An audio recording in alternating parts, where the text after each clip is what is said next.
Welcome. ഒരിക്കൽ ഒരു പടുവൃദ്ധയായ സ്ത്രീ തലയിൽ വലിയൊരു വിറകുകെട്ടുമായി നടന്നു വരുന്നത് നബി സല്ലല്ലാഹു അലൈഹി വസല്ലമയുടെ ശ്രദ്ധയിൽപ്പെട്ടു. നബി ഉടനെ തന്നെ ആ വൃദ്ധയുടെ കയ്യിൽ നിന്നും ആ വലിയ വിറകുകെട്ട് വാങ്ങി തലയിൽ വെച്ചു നടക്കാൻ തുടങ്ങി. അപ്പോൾ ആ വൃദ്ധ പറഞ്ഞു, മോനെ, മദീനയിൽ ഒരുത്തൻ ഇറങ്ങിയിട്ടുണ്ട്.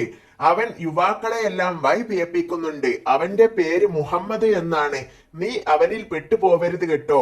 നിന്നെ പോലെയുള്ള നല്ലവരായ ചെറുപ്പക്കാരെയെല്ലാം വഴിപിഴപ്പിക്കും.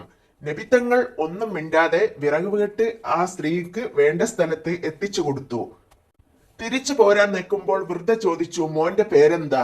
നബി പുഞ്ചിരിച്ചുകൊണ്ട് പറഞ്ഞു, നിങ്ങൾ നേരത്തെ പറഞ്ഞില്ലേ ആ മുഹമ്മദ് ഞാനാണ്. വൃദ്ധ അത് കേട്ട് ആശ്ചര്യപ്പെട്ടു. പിന്നീട് ആ വൃദ്ധ പ്രവാചകന്റെ വിശ്വാസം സ്വീകരിച്ചു. എല്ലാവരും സബ്സ്ക്രൈബ് ചെയ്യുക, ലൈക്ക് ചെയ്യുക. Thanks for watching.